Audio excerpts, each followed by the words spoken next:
Bonjour à tous, on se retrouve pour une nouvelle page Art Journal et avec la première page de mon carnet dédié à ce projet de réaliser un abécédaire en utilisant les tampons poupettes de Holland Create et des tampons Shoe Flowers. Donc je réalise le fond à l'aide d'une poudre Magicals en ayant au préalable délimité des petits rectangles comme ça avec du washi.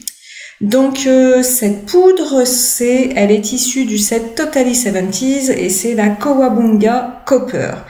Bon, comme d'habitude, mon anglais est pas terrible, mais ça vous permettra de la retrouver malgré tout. Je vaporise de l'eau avec mon vaporisateur en ayant pris garde au préalable, d'attacher mes pages avec mes petites pinces à dessin pour éviter qu'elles ne gondolent. Alors l'erreur que j'ai faite ici, c'est de ne pas protéger ma page de gauche et du coup il y a eu des projections. C'est pas très grave puisque la page de gauche va être réalisée dans les mêmes tonalités que la page que je suis en train de faire. Mais voilà, si c'était pas le cas, ça aurait été un petit peu embêtant. Donc toujours bien penser quand vous utilisez des poudres aquarellables à protéger la page que vous ne travaillez pas parce que c'est hyper volatile et du coup ça en met de partout. Ensuite, j'ai voulu un petit peu ajouter des motifs dans ce fond, donc j'utilise un pochoir fait du scrap que j'aime beaucoup. Vous voyez, ces différents ronds qui contiennent soit des ronds, soit des lignes. Et j'utilise la Distress Oxide, c'est la Victorian Velvet. Alors comme d'habitude, je vous mettrai toutes les références en descriptif de la vidéo, mais j'essaye de faire un petit effort de vous les donner en même temps que vous regardez la vidéo. Je trouve ça un peu plus sympa et un petit peu moins fastidieux que d'aller à chaque fois regarder le descriptif. Rien de nouveau ici, vous voyez, avec un pinceau à maquillage, j'applique ma Distress Oxide. J'ai essayé de la prendre dans la même tonalité que le fond pour que les petits ronds se voient mais ne soient pas trop flash quand même, puisque ce que je veux que l'on voit, c'est les tampons que je vais ajouter à cette page et non forcément le fond.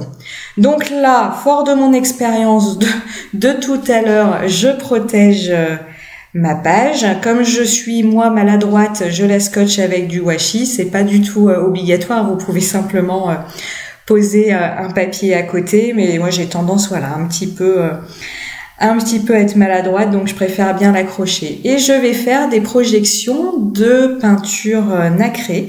Donc ici, c'est une autre palette de la marque Coliro Color. Donc cette palette-là, en fait, c'est une palette que j'ai constituée moi-même. C'est-à-dire que sur le site Coliro Color, vous pouvez soit acheter des palettes toutes faites, soit acheter à l'unité des godets. Ils en ont plus. À l'époque où je les ai pris, ils avaient 175 couleurs. Je pense qu'aujourd'hui, ils ont encore augmenté leur collection. Donc, vous pouvez acheter les godets à l'unité, acheter les palettes vides et puis constituer comme ça vos palettes. Ces peintures ont ceci d'intéressant que si vous mettez énormément d'eau, elles vont être très transparentes et si vous ajoutez très peu d'eau, elles vont être très mates, très couvrantes, et ce qui fait que vous pouvez avoir comme ça des projections qui se voient pour donner je voulais renforcer l'effet nacré de la poudre.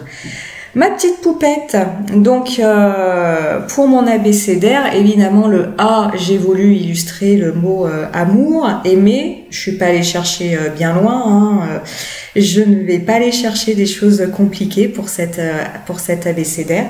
Et du coup, c'est la petite poupette 493 que j'ai utilisée ici. Et pour cette page, j'ai décidé d'utiliser les crayons de couleur Pablo de chez Caran d'Ache. Je les ai depuis très longtemps, ces crayons de couleur, mais je les ai ressortis il y a assez peu de temps parce que j'ai ces derniers temps envie de reprendre du matériel que j'ai tendance à délaisser. Et j'avoue que j'ai été... le mot est pas surprise parce que je sais que ce sont des crayons de couleur d'une qualité exceptionnelle. Mais j'ai été surprise de voir, alors que ce sont des crayons de couleur à l'huile, surprise de voir qu'ils permettent de faire des dégradés de couleurs extrêmement simplement, beaucoup plus facilement qu'avec les polychromos, parce que ils se mélangent extrêmement bien. Et c'est assez surprenant pour des crayons de couleur à l'huile. Ils ont des teintes hyper flash, ils ont dans leur nuancier des teintes qu'on ne voit pas ailleurs. Et voilà, ils se mélangent extrêmement bien. Je pense que plus tard, je ferai une vidéo uniquement consacrée à ces crayons de couleur lorsque j'aurai fini mon nuancier combo de couleurs. Mais c'est vrai que je trouve, et on est plusieurs coloristes à être d'accord là-dessus, je trouve que si on doit choisir une gamme de crayons de couleur, une seule, parce que on veut pas investir dans plein de gammes pour diverses raisons, celle-ci est vraiment parfaite parce que comme ce sont des crayons de couleur à l'huile, ils permettent de faire des techniques plus de hachurage, de bien colorier les détails, voilà ce que permettent les crayons de couleur à l'huile. Mais pourtant, ils ont une aisance, voilà, là je vous fais un zoom, une aisance pour faire des dégradés qui, normalement, cette aisance est réservée aux crayons de couleur à la cire. Mais pourtant, ceux-là réagissent extrêmement bien. Alors on va dire, c'est un petit peu des crayons du 2 en 1. Ce qui les rend pour le coup hyper intéressants. Alors c'est vrai qu'on tape chez Caran d'Ache. Caran d'Ache, c'est quand même, moi j'estime la marque de Beaux-Arts. Voilà, ils ont vraiment des produits. Quand vous commencez à toucher à cette marque, vous vous rendez compte que ça n'a rien à voir avec le reste. Et il faut vraiment les essayer pour pouvoir avoir un avis sur la question. C'est voilà, par définition des crayons de couleur ou des aquarelles, ce que vous voulez. On peut avoir un avis dessus que quand on les essaye, ça me paraît bien normal. Et voilà, si vous essayez ces crayons, vous allez vraiment vous rendre compte qu'ils sont, ils sont d'une qualité extraordinaire. Le prix aussi, alors je ne vous le cache pas, est lui aussi assez extraordinaire. Comme tous les produits de chez Caran d'Ache. Ces crayons-là ont ça d'intéressant, c'est que comme ils sont à l'huile, ils vont s'user beaucoup moins vite que des crayons à la cire. Et du coup, y mettre cher, ça va moins faire mal au cœur peut-être et être moins pénible tout simplement que des crayons de couleur à la cire où par définition les crayons de couleur à la cire se s'use très vite. Alors là je fais voilà les petites chaussures et le petit cœur de la jeune fille. J'étais un petit peu sortie du cadre.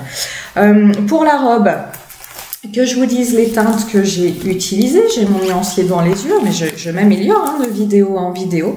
J'ai utilisé du jaune d'or, du jaune de Naples et du jaune lumière. Et pour ces cheveux, j'utilise un combo de brun. Alors les combos, quand j'aurai terminé ma fiche, comme d'habitude, je les publierai sur Instagram. J'ai pris l'habitude sur Instagram de publier mes fiches combo couleurs. Ça permet comme ça de gagner du temps dans le choix de ces couleurs. Donc pour l'instant, j'ai publié ça pour les polychromos, pour les luminances et pour les color soft de Derwent. Donc si vous voulez aller voir. C'est dans une story permanente que j'ai appelée combo couleur. Donc en tout cas ici j'utilise la sienne brûlée, le brun et le rouge anglais pour la partie la plus claire. Donc au niveau des dégradés, toujours la même technique en ce qui me concerne, c'est-à-dire que j'utilise la technique du couche sur couche. Je mets déjà la couche, une très fine couche claire, une couche de couleur intermédiaire et une couche de couleur foncée pour déjà placer mes ombres sur des surfaces alors assez importantes. Pour ceux qui connaissent les poupettes sont petites, mais malgré tout sur des surfaces assez importantes. C'est pas comme par exemple le col de sa robe. Sur une surface assez importante, j'aime bien procéder ainsi. Ça me permet comme ça de visualiser les zones d'ombre. Donc vous voyez, je fais une couche mais très légère, hein. On voit encore bien le blanc du papier. Et puis je viens comme ça placer mes ombres. Et puis après je viens travailler en couche sur couche mon dégradé, tout simplement. J'essaye au maximum. Alors je dis bien au maximum parce que c'est pas toujours évident.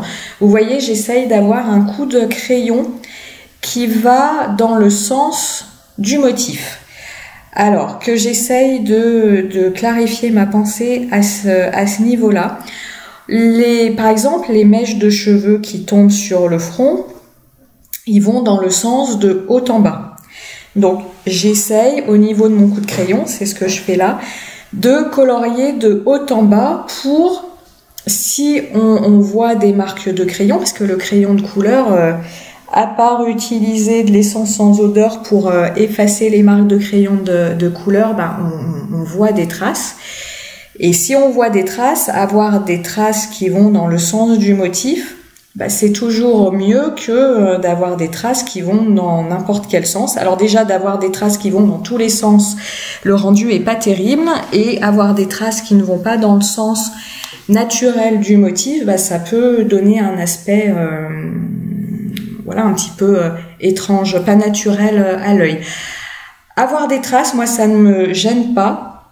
Parce que au crayon de couleur, j'aime bien avoir un rendu, comment je vais pouvoir appeler ça, pas un rendu photocopieuse photo.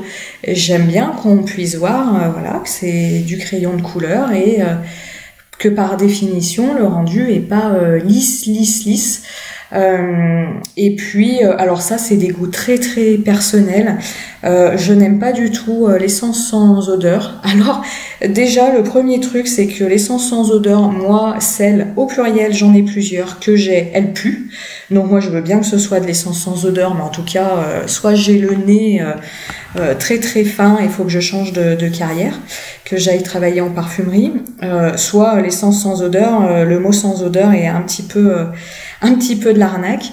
Et puis l'essence sans odeur, vous allez le voir si vous utilisez ce produit, quand vous l'appliquez avec un coton-tige, quand vous retirez votre coton-tige, sur votre coton-tige il y a de la couleur, parce que l'essence sans odeur, ça va avoir enlevé une couche de colorisation. Ça va, pour moi, je trouve, ça va parfois pouvoir rendre la couleur un petit peu plus terne. Donc voilà, après ça c'est comme on dit, c'est le cas de le dire ici, les goûts et les couleurs.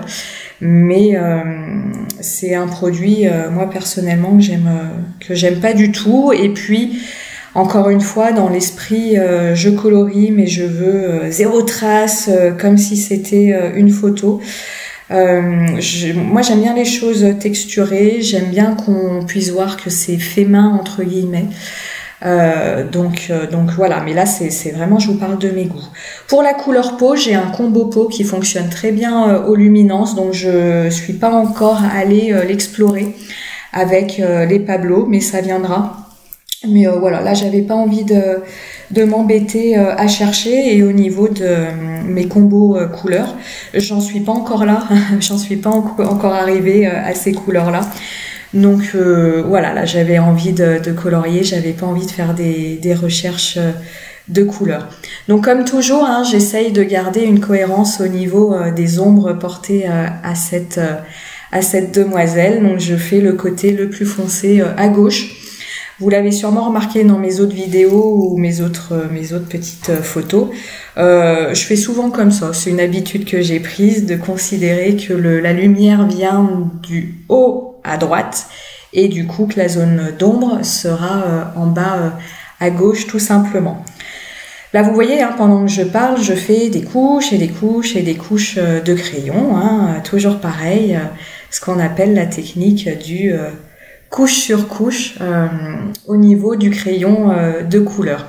Donc, si vous n'avez pas vu mes précédentes vidéos, hein, je vous rappelle que les Luminance de chez Caran d'Ache, ce sont des crayons à la cire.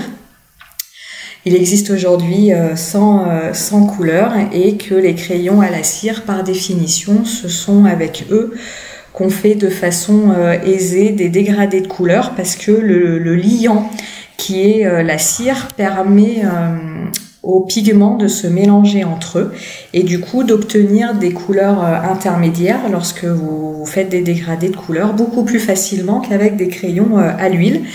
Mais comme je vous le disais en début de vidéo, pour autant avec les Pablo, mais pour moi ça va être que avec les Pablo pour les crayons à l'huile, on obtient des dégradés très facilement. Moins quand même qu'avec les Luminance. Il faut quand même avoir, pour les Pablo, il faut quand même avoir une certaine expérience du coloriage en couche sur couche. Mais une fois qu'on a l'habitude de ce geste, ça se fait assez tout seul. Qu'est-ce qu'il me reste à faire pour cette jeune fille? Voilà, les petits collants. Alors j'essaye de travailler à garder du blanc dans mes colorisations. Donc là, je vais garder ces petits collants et son petit col blanc. Je vais juste avec un crayon gris clair faire les ombres au niveau du col et au niveau des collants. Donc là, j'utilise un gris très clair pour faire ça. Voilà. Donc le cœur sur le collant, j'ai pas fait de dégradé, hein, il est tellement petit. Et sur les petits chaussons, on était hors caméra, mais je ne l'ai pas fait. Je ne l'ai pas fait non plus. Voilà pour cette petite poupette. Alors, je vous ai pas tout filmé pour les colorisations.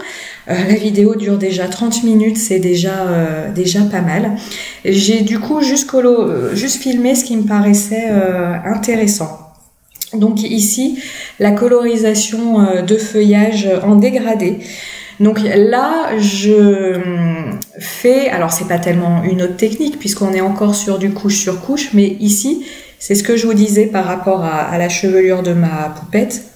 Comme les zones à coloriser sont petites, je viens pas déjà placer mes ombres puis coloriser mes feuilles.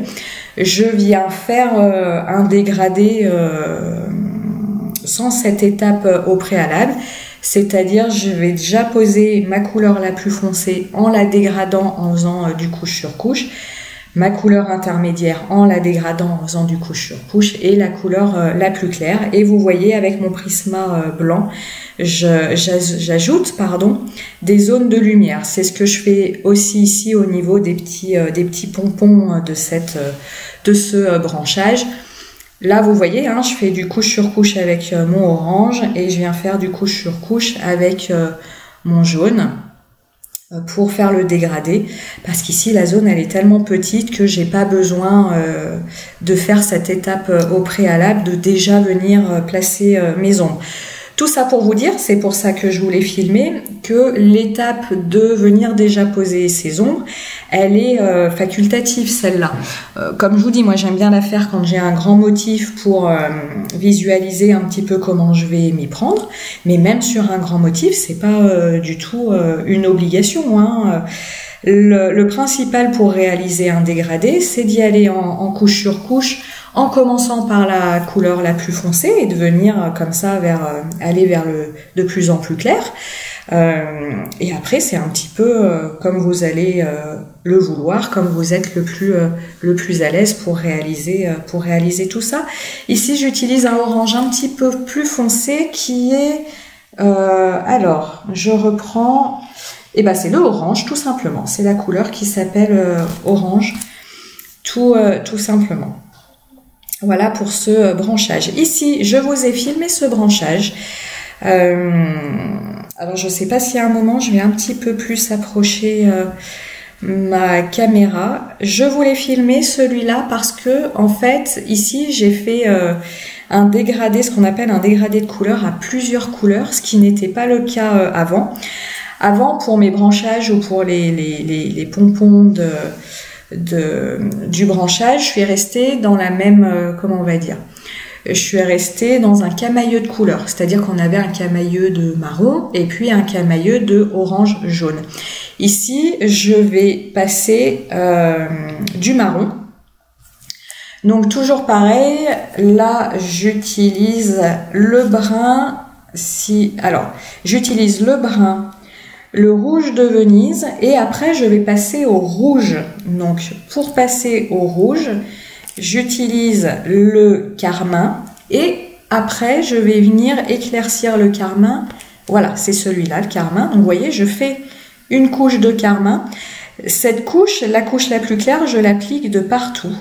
Et je vais venir apporter une zone de lumière, non pas avec du blanc, mais avec, vous allez le voir, avec du jaune.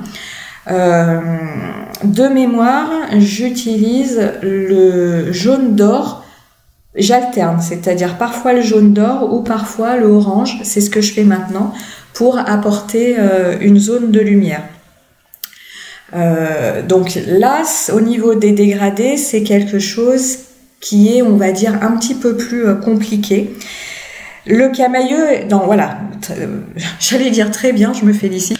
Au niveau des dégradés, le plus simple, c'est de commencer à s'entraîner sur les camailleux de couleurs. Donc par exemple, je prends un marron, je vais du marron le plus foncé pour aller au marron le plus clair, le bleu le plus foncé pour aller au bleu le plus clair.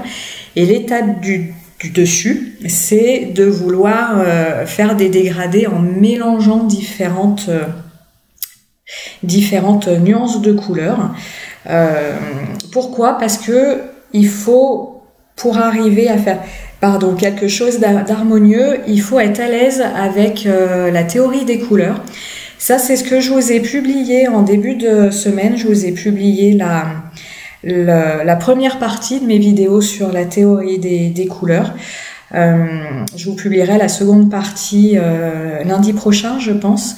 Mais voilà, quand on fait un dégradé à plusieurs couleurs comme ici, on peut pas non plus choisir ces couleurs au hasard. C'est ce que je vous explique dans ces vidéos qui traitent de la théorie des couleurs. Il faut que les couleurs que vous allez choisir se suivent au niveau du cercle chromatique. Alors j'en ai pas un sous les yeux, mais ici, le marron, le rouge, on est sur la même teinte, puisque le rouge foncé, on va sur le marron. Et puis, à côté du rouge, sur votre cercle chromatique, vous avez le orange, puis le jaune. Si vous voulez, par exemple, passer du rouge au vert, qui sont des couleurs qui sont opposées au niveau du cercle chromatique, ce ne sera pas joli si vous faites ce passage directement de l'un à l'autre, parce que le rouge et le vert ne se suivent pas au niveau de la roue chromatique, et du coup, au moment de se mélanger, ils vous donneront une couleur intermédiaire pas jolie du tout. Donc si vous voulez passer du rouge au vert, il va falloir passer de mémoire du rouge au orange pour arriver au jaune, pour arriver au vert. Donc ça, ce que je vous dis, essayez de le reprendre avec une roue chromatique et simplement de vous dire, si je veux faire un dégradé à plusieurs couleurs, il faut que je choisisse des couleurs qui se suivent au niveau du cercle chromatique et ne pas sauter d'étapes au niveau de ce suivi de couleurs.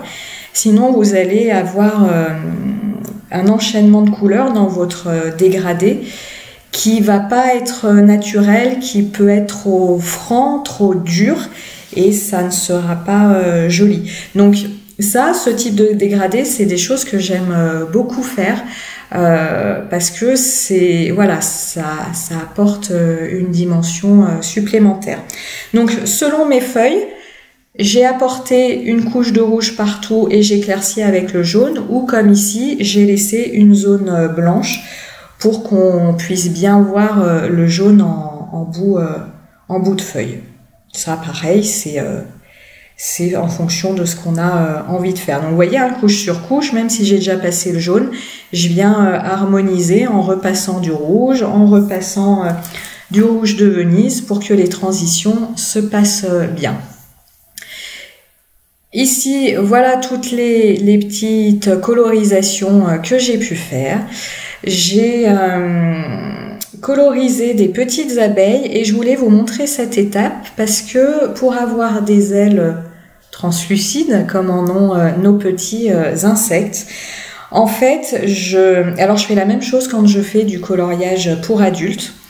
C'est-à-dire que je vais venir coloriser au crayon de couleur le corps de ma petite bébête. Donc là, je suis restée dans un combo marron jaune. Je suis pas allée faire du réaliste en faisant du noir et du jaune, tout simplement parce que je trouve que le noir aurait fait un petit peu tache au milieu de mon combo couleur de ma page qui n'est pas celui-ci. Donc, je vous disais, je colorise uniquement le corps de ma petite bébête que je vais venir découper, que je vais venir coller sur le tamponnage que j'ai fait précédemment et je vais venir coloriser à l'aide d'aquarelle, vous verrez ça juste après, les ailes, mais les ailes qui sont tamponnées sur ma page et non pas celles qui sont tamponnées ici sur ma feuille. Pourquoi je fais ça? Vous allez le voir juste après. Allez, on y est. Eh bien, vous voyez, là, j'ai tamponné mon abeille et en venant appliquer sur les ailes de mon abeille une aquarelle nacrée translucide, on verra par transparence le fond de ma page et du coup ça gardera l'effet de transparence des ailes de ma petite bébête. Alors des aquarelles nacrées transparentes, il y en a de plein de nuances différentes. Ici j'ai choisi une nuance argent qui vire sur le vert. C'est parce que j'avais en fait c'est par fainéantise, j'avais cette palette là de sortie, alors j'ai utilisé cette palette là. J'aurais pu prendre une nuance argent qui vire sur le rose, une nuance argent tout court. Donc vous voyez, j'applique une fine couche. En plus ces couleurs là, je trouve qu'elles sont super pour les ailes parce qu'elles changent de couleur selon l'orientation de la lumière. Et puis du coup en séchant, on verra au travers la couleur du fond, comme je vous dis, ce qui permet de maintenir cet aspect transparent des ailes. Voilà, donc j'en ai fait une deuxième. Je crois pas que je voulais filmer parce que j'avais pas idée de mettre une deuxième abeille. Et puis en fait, vous voyez en bas à gauche, j'ai un cadre tout vide que j'ai voulu remplir tout simplement. Donc je l'ai rempli avec une petite phrase et avec une deuxième petite abeille. Voilà, j'ai mis les 3 mots qui commencent par A. Acidulé et aimé, ils sont issus de planches Chou Flowers. Abeille, je n'avais rien, donc c'est une étiquette que j'ai faite moi-même sur ordinateur tout simplement. La prochaine fois, je l'imprimerai sur du papier un peu plus épais. Là, j'ai pris du simple papier d'imprimante. Et lorsque, alors vous le voyez ni sur la photo ni là sur la vidéo, mais quand j'ai fait mes petits traits au niveau de mes étiquettes, j'ai fait un petit trou. Le petit trou intervient ping là maintenant, voilà, au niveau où je passe sur mes feuilles, j'ai fait un petit trou. Voilà, on apprend au fur et à mesure de faire des essais tout simplement. Donc voilà, là je viens ajouter ma petite phrase. La petite phrase, je veux qu'elle soit en 2 parties, puisque vous voyez, elle est trop longue par rapport à mon cadre. Donc pour ça, je viens cacher la seconde partie de mon étiquette avec du washi. J'ai rien inventé, c'est chose très, très classique. Et je viens tamponner. N'oubliez pas d'enlever le washi, parce que au début, j'oubliais, moi. Alors, très très très intelligent, je mets du washi pour protéger, mais comme forcément il reçoit de l'encre, j'en avais mis de partout, bref. Et puis là, je viens protéger la partie que j'ai tamponnée. Et là, j'ai fait attention à... voilà, là, je me dis, bah oui, mais comme tu as tamponné avant, il y a de l'encre de l'autre côté. Donc, j'ai enlevé le washi sale et j'en ai remis un propre. Toujours, voilà, pour éviter de mettre de l'encre de partout. Hop. Alors, étant donné que je tamponne directement sur mon carnet et que la page n'est pas plate, le tampon est pas égal de partout. Ça me gêne pas. Moi, j'aime bien comme je vous le disais tout à l'heure, j'aime bien les choses non parfaites, voilà. Pour accentuer le côté transparent des ailes, je viens recouvrir les traits noirs de stylo blanc. Ici, c'est un stylo gel, je crois, de marque Sakura. J'ai pris celui-là parce que je l'avais sous la main, mais je préfère le Posca, il est plus couvrant que ce stylo-là. Et puis les stylos gel, ils sont pas fluides dans leur comment on va dire, dans leur rejet d'encre. Des fois ça vient, des fois ça vient pas. Voilà, j'aime bien au niveau de mes fleurs le petit côté magique, le pollen qui s'envole. La seconde abeille, je me rends compte que je voulais pas filmer parce qu'on arrive tout simplement à la fin de la vidéo. Donc j'espère que cette vidéo vous aura plu. Et puis on se retrouve prochainement pour un prochain projet qui est la page de droite de cette petite création. Page de droite où je vous spoil un peu, je me suis un petit peu lâchée sur le fond, mais vous verrez ça prochainement. À très bientôt!